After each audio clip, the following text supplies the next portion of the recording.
question, please. Yes. Where can I find in the Quran when Muhammad said, kill the Christian and the Jews? Please. Yes, let's take a look. You don't have a Quran with you, do you? No, I do not. But okay, I'll find it tomorrow. Okay, I'll read it for you. I like to write down where can I find it, please. Yes, you can find it. The first verse is the most important one is Surah 9. Surah 9. Verse 29. Surah Al-Tawbah, Surah 9, verse 29. Let me read it for you. Surah 9, verse 29. Okay. What is the name of the surah? The Surah Al-Tawbah. Al-Tawbah. Tawbah. Surah Al-Tawbah. Surah 9, verse 29. Okay. Fight those who believe not in Allah, nor the last day, nor hold that forbidden which hath been forbidden by Allah and His Messenger, nor acknowledge the religion of truth from among the people of the book, until they pay the jizya with willing submission and feel themselves subdued. Now you'll find that the people of the book throughout the Quran are referring to the Jews and Christians. As a matter of fact, the very next verse in Surah Al-Tawbah, verse 30 says, the Jews call Ezra a son of God, which the Jews never have called Ezra a son of God. That's a mistake Muhammad made. And the Christians call Christ the Son of God. Now that's true. This is the saying from their mouth. In this they but imitate what the unbelievers of old used to say, Allah's curse be upon them, how they are deluded away from the truth. But Surah 9 verse 29 says to fight those who do not believe in Allah, and it says from the people of the book. Now also one more verse, Surah 9:5. Surah 9:5 says that they are to fight and kill the mushrikeen. Now do you speak Arabic, sir? Yes. Okay. Yes. Now you know what mushrikeen means? Yes, I do. Okay, let me just read this quickly for you and I'll be done, get back to you. Thank you and God bless you. Thank you so much. God bless you. Surah 9:5, the Muslims, the Quran says, but when the forbidden months are past, then fight and slay the pagans wherever you find them. Now here's the thing, Brother Hamoudi. Pagans, in the Quran it says, al-mushrikeen. Al-mushrikeen is pagans. Now, most Muslims will say that's not Christians, that's referring to people like Hindus, Buddhists, other people, atheists, mushrikeen. However, it really means like Hindus, those who put other gods together with Allah. Now, it says to kill them wherever you find them. Actually, this verse also applies to Christians and, according to the Quran, to Jews from verse 30. Because look at verse 30 again, Surah 9, verse 30. Right after it says, fight the people of the book, it says what happens. The Jews say Ezra is the Son of God, and the Christians call Christ the Son of God. This is the saying from their mouth, but they imitate what the unbelievers of old used to say, Allah's curse be upon them, they are deluded away from the truth. Now, if you study, you will find that the verb here, that it talks about what the Christians are doing, is yushrak.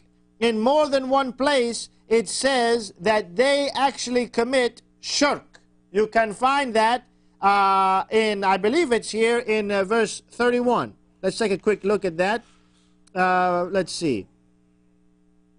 Yeah, I'll find the verse for you. But it says that the Christians commit shirk by using the Arabic verb yushrak. So the Christians are not only to be killed, according to Surah 9:29, the people of the book, Christians and Jews, but also, and I'll get you the verse reference in just a minute, they are considered mushrikeen. Really, when you look at what it says they do, they commit shirk by adding Jesus as a God besides Allah. Is our caller still with us? No, okay, our caller's gone. I hope that helped you answer the question, and I thought Oh, okay. Are you still with us, brother? Yes, yes. Go ahead. Go ahead. Just I want to say, God bless you. God bless you. Thank you so much. And I'll share with you that verse. Here it is. I'm sorry. In verse 31. In Surah 9, verse 31, the Quran uses the verb yushrik. Yushrikun. it says at the end of verse 31, in English, praise and glory to him. Far is he from having the partners they associate with him. It says, Subhanahu, Subhanahu, Amma Yushrakun. So the Quran says that Christians commit shirk, therefore we're mushrikeen. Therefore, according to Surah 9:5 and Surah 9:29, Muslims are commanded to kill us wherever they find them. Thank you, brother, for your call. Thank you so much. God bless you. Thank you. Okay. All right. Do you see that, Brother Hamoudi? Yeah. Isn't that terrible? Not only are we considered the Ahl al-Kitab, they're to kill us because, or to fight us, until what? Until we pay the jizya. The jizya is a tax, a protection tax. What kind of protection? Protection so they won't kill us. Yeah. We're protecting ourselves from the Muslims. Well, you know, in Iraq, ever since the Muslim government took power after they kicked out Saddam, you know what Muslims did? They went all over the city and they were going to houses of Christians, and you know what they were saying? They were saying, you have to pay us money or we're going to kill you. Why? Ha ha! That's not a funny matter, but here's the point. They took this verse and they said, you're a Christian. You haven't been paying the Muslims this jizya tax all the time you've been in Iraq. You either pay us or we kill you. And they used the Quran to prove it. And that's what Muslims are really able to do all around the world if they're going to use Sharia law, are they not? Well, let's see. Do we have any more callers? Let's take the next caller right now. Welcome, you're on the air with News and Views. Hello. Hello, welcome to our program. How are you? I'm well, how are you? I'm all right, thank you. Yes. I have a question about the Bible. Oh, okay, go ahead, Hassan. Yeah. Why there's so much sexual stuff in the Bible? Well, because the Bible it's a great question. The Bible is about religion, and religion is about people who are trying to somehow have relationship with God. Now, I don't know if you're familiar with this, but people have a lot of sex, and so that's why there's sexual things in the Bible. In the Bible. So basically God is just speaking like so earthly, like me and you, we speak and mentioning everything on the Bible, like daughter has sex with the father, father-in-law has sex with a daughter-in-law. Yeah, and it does mention that, and it calls it sin. Unlike the Quran, which says uses the verb nikah when it comes to Muslims who go to paradise and have sex with the huri. But that's nikah. But it doesn't. The Quran doesn't say that. You know, basically show you how you basically go rape your mom or basically rape your daughter. But in the Bible, unfortunately, it says that all those people basically rape the father or the daughter-in-law. They are not the ordinary people. They are the prophets. Oh, okay, all right. Give me a reference. Now, first of all, I'll give you the reference. Okay, wait a second. You give me the reference, and then if you do, I want you to show me. Does the Bible say that this is good, or does it say this is bad? Listen, I'm not saying that it's good. I'm not. Okay, good point. Reading, for example, like.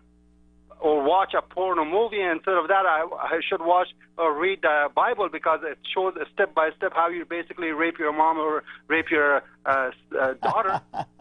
You know, this is a great reference. You ask for a reference, I give you a reference. Oh, go ahead and give me a reference. Let's take a reference. Go ahead. Genesis. What? 19. Genesis 19. Genesis. What's a Genesis? Genesis. Genesis. What's a Genesis? Genesis, the book. You mean Genesis? Genesis, there. Yeah, thank you. Okay, Genesis, what chapter? 19, verse 30. Okay, 19, verse 30. Now you look at this Bible. This is a pretty big Bible. You're going to take one verse out of all this Bible, but let's look at the context in 1930. Okay, that's one. You said that's one. Yeah. Okay. Let's take one at a time. 1930. Okay. Now, if you look at the chapter heading for chapter 19, you see it's talking about Sodom and Gomorrah. Sodom and Gomorrah was a terrible, sinful place mentioned here in the Bible. And if you read the Bible, you would know that God destroyed it for the very reason that it was a terrible, sinful place. Now, when you go to verse 30, and you read on through there, you will find that Lot, which was Abraham's nephew, got drunk. Actually, it says that his daughters made him drunk so that they could lay with him and have sex and have children. And that was a sinful thing to do. Okay, and who is the children of those? I don't know. You tell me. Could it be the Arab people? No, it's not. It's the Lord Jesus. That is the great-grandfather of Jesus. Oh, okay. You think so? Well, then show me. Show me. You see, unlike the Quran, which claims that Muhammad is a descendant of Ishmael, but gives us no genealogy whatsoever to prove it, the Bible gives a genealogy of Jesus. So let's turn to Luke 3, and you show me, sir, where in Luke chapter 3 it says that Lot is an ancestor of Jesus. Listen. Let's take Luke chapter 3. Why are you always saying that? Let's turn to Luke or John and Matthew. You telling me that when Jesus basically came in the face of the earth and his ministry for 3 years, he didn't have John, Matthew, Luke, and so and so. Okay, here we are, sir. Here's the genealogy of Jesus. Unfortunately, there's no genealogy of Muhammad in the Quran. We don't know where Muhammad came from. For all we know, Muhammad could have been a Jew. Kind of like Ahmadinejad in Iran. You know, he was holding up his passport in a picture, and they found out that he was actually Jewish. You know, for all we know, Muhammad could have been a Jew. Maybe he came from Lot. Maybe you came from Lot. But Jesus didn't come from Lot, and I have the genealogy right here to prove it if you'd like to listen to it. But if you just refuse to face the truth, then I suggest you hang up, and we'll go to another caller who's more reasonable than you. Talking, you're not letting any... Okay, here we go.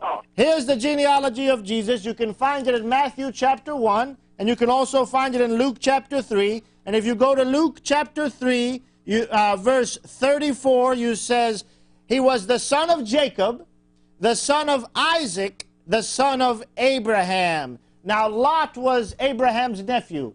Jesus did not descend from Lot. But let me tell you something.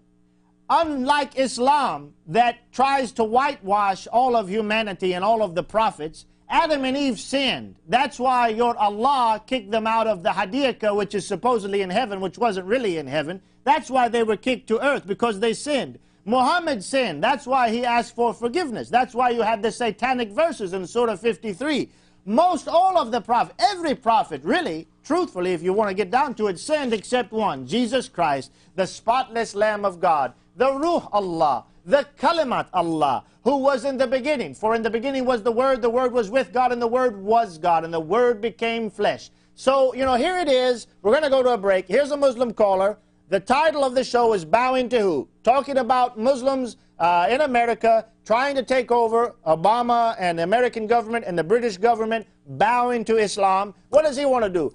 Could you please go to Jinnah?